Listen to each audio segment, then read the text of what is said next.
உங்களோட திறமை மேல நம்பிக்கை வைங்க. உங்களுக்கு உங்களை பத்தி எவ்வளவு தெரியுமோ அதை விட நீங்க ரொம்பவே அதிக சக்தி வாய்ந்தவங்க. உங்களை நீங்க மதிப்பீடு செய்யும் போது ரொம்ப தாழ்வாவே மதிப்பிடுறீங்க. Under estimation. நீங்க சின்னவங்க இல்ல, நம்புங்க. அதே உயர்ந்த நம்பிக்கையை தான் ஃபெய்த்னும் சொல்றாங்க. போறத போக விடுங்க. நாம் அப்பவும் வாழ்வோம், அதுவும் மகிழ்ச்சியா வாழ்வோம். ஒரு சின்ன விஷயத்தை விட்டா அதை விட உயர்ந்த நல்ல பெரிய விஷயம் கிடைக்கும்னு திடமான நம்பிக்கை இருக்கு. நம்பிக்கை திடமா இருக்கு.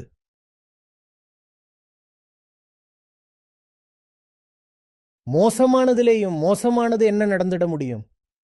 ஒரு சரியான முயற்சியில உடலுக்கு மரணம் வந்துடும். இதுதானே நடக்கும். அது கூட ஒரு இழிவான வாழ்க்கையை வாழறதை விட நல்லதுதான்.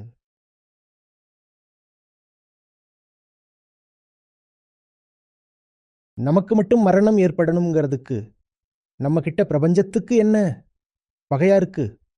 ஒருவேளை நமக்கு மரணம் வந்தாலும் அது எல்லாருக்கும் வரணும். நான் நேர்மையான வாழ்க்கை வாழ்ந்தா அதிகபட்சமா என்ன கேடு நடக்கும்? செத்து போவேன். அப்போ மோசமானவங்க எல்லாம் அமரரா இருக்காங்களா என்ன? நேர்மையற்றவர்களுக்கும் மரணம் வரத்தானே போகுது. கோழைகளுக்கும் மரணம் வரத்தானே போகுது. இல்லைன்னா கோழைத்தனமா நடந்து நீங்க அமரரா ஆகிட முடியுமா?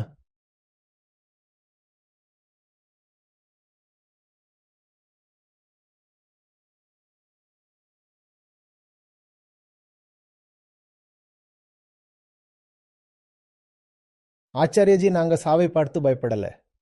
நாங்க பலவிதமான கஷ்டங்களை பார்த்து தான் பயப்படுறோம். எங்க மேல வர்ற கஷ்டங்களை கூட நாங்க பார்த்து பயப்படல. ஆச்சாரியஜி, நாங்க ரொம்ப நல்லவங்க.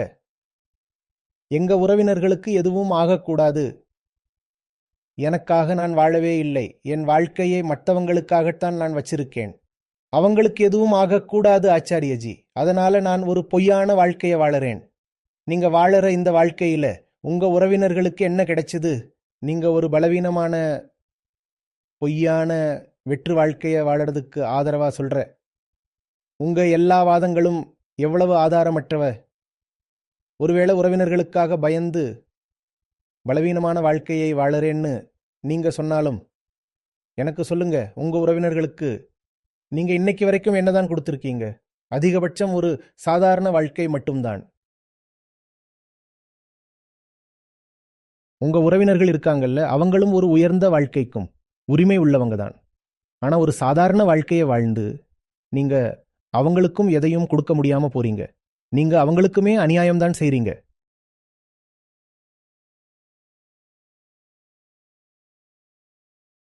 எந்த ஒரு வாதமும் எடுபடாது. எல்லாமே பொய்தான்.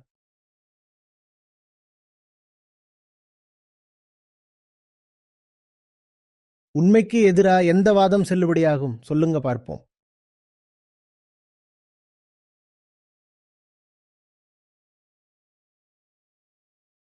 ஒரே ஒரு விஷயம்தான் நான் நிரூபிக்க முடியாதது. யாராலையும் அதை நிரூபிக்க முடியாது. பொய்ய தாண்டியும் வாழ்க்கை இருக்குங்கிறது தான் அது. பொய்ய விட்டுடுங்கன்னு உங்களை நான் தூண்ட முடியும். ஆனா அதுக்கு பிறகும் ஒரு வாழ்க்கை இருக்கு. ஒரு அழகான, உண்மையான, உயர்ந்த வாழ்க்கை. இதை நான் நிரூபிக்க முடியாது. நீங்க ஒரு கேரண்டி கேட்குறீங்க. சரி, இந்த எல்லாத்தையும் விட்டுடுறோம். இப்போ வாழறதெல்லாம் பயனில்லாதது எங்களுக்கும் தெரியும்.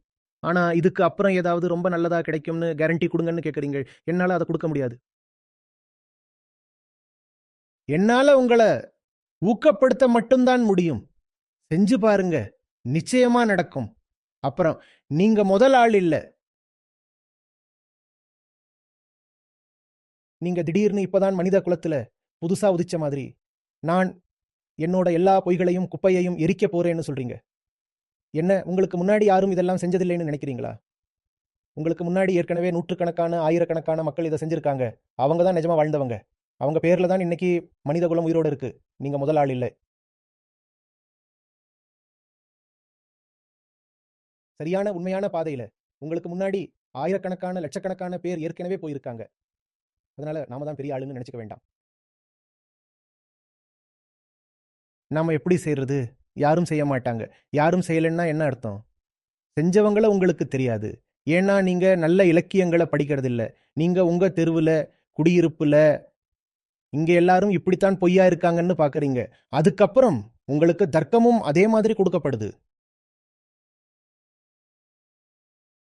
வந்துட்டாரு பெரிய புத்திசாலி மாதிரி. பாருங்க, பெரியப்பாவோட பொண்ணும் நம்ம சொன்னதே தான் செஞ்சுட்டு இருக்கா. சீதா அண்ணியோட பொண்ணும் எல்லாரும் செய்யறதையே தான் செய்துட்டு இருக்கா. நீதான் சிட்டா பறக்க போறவளாக்கும்.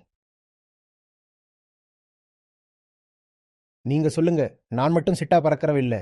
எனக்கு முன்னாடி ஆயிரக்கணக்கான லட்சக்கணக்கான பேர் அப்படி இருந்திருக்கிறாங்க. உங்களோட அறியாமை அவ்வளவுதான். நல்லவங்களை பத்தி உங்களுக்கு தெரியாது. உங்களுக்கு மோசமானவங்களை பத்தி மட்டும்தான் தெரியும். அதனால எல்லாம் மோசமா தான் இருக்குன்னு உங்களுக்கு தோணும். எனக்கு தெரிஞ்ச 100, 200, 1000 பேர் ஒரே மாதிரி இருந்தா எனக்கு என்ன தோணும்? உலகம் முழுவதும் இப்படித்தான் இருக்கும்னு தோணும் இல்லையா? அதனால தான் உயர்ந்த இலக்கியங்களை படிக்கணும், நல்ல உறவுகளை பேணணும். அப்போதான் உங்களுக்கு தெரியும், இல்ல நிறைய பேருக்கு இப்படி நடந்திருக்கு, எல்லாருக்கும் நடந்துட்டு இருக்கு. யார் யாரெல்லாம் சரியான வாழ்க்கை வாழணும்னு நினைக்கிறாங்களோ அவங்க எல்லாம் வெற்றி பெறறாங்க. அவங்க எல்லாம் வெற்றி பெறறாங்கன்னா நானும் வெற்றி பெறுவேன். தவறான இடத்துல வாழ்ந்தா, தவறான மக்களோட சேர்ந்திருந்தா, 256 பேரோட ஒரு வாட்ஸ்அப் குழு இருக்கு. அதுல 285 பேரும் ஒரே மாதிரியாவே இருந்தா, ஹலோ, குட் மார்னிங், காலையில பூ எமோஜி அனுப்புறவங்க, இந்த மாதிரி வாட்ஸ்அப் குரூப்ல இருந்தீங்கன்னா உறவுகளை தவிர வேற எதுவும் இல்லை, உறவுகளை விட உயர்ந்தது எதுவும் இல்லைன்னு தான் கேட்க கிடைக்கும். உங்க நண்பர்கள் எப்படி இருக்கிறாங்களோ நீங்களும் அப்படித்தான் ஆயிடுவீங்க. அதிலிருந்து நீங்க மாற முடியாது.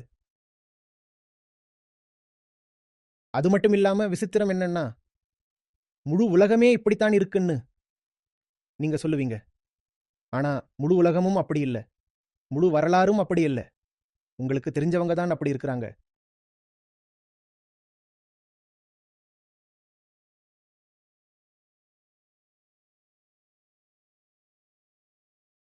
அதனால உங்க வாதங்களை கொஞ்சம் கட்டுப்பாட்டில் வச்சுக்கோங்க.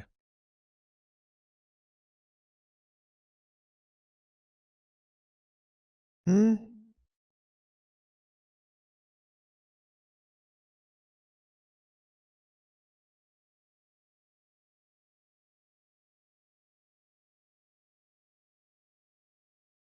பயம் எப்படிப்பட்ட ஒரு மையமான நோய்னா,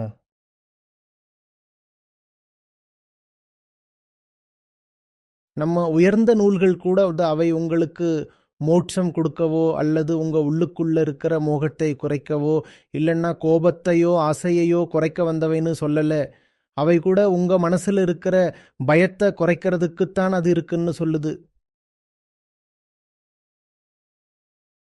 நம்ம முகத்திலேயே பயம் தெளிவா தெரியுது.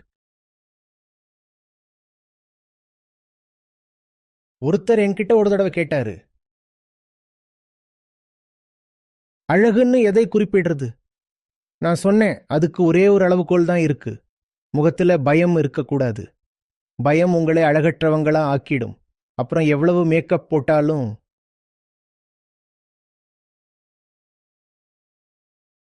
யாருடைய முகத்துல பயம் இல்லையோ அதுதான் அழகு. அழகுக்கான இதை விட துல்லியமான ஒரு வரையறை இருக்க முடியாது. எங்க பயம் இல்லையோ அங்கதான் அழகு இருக்கு.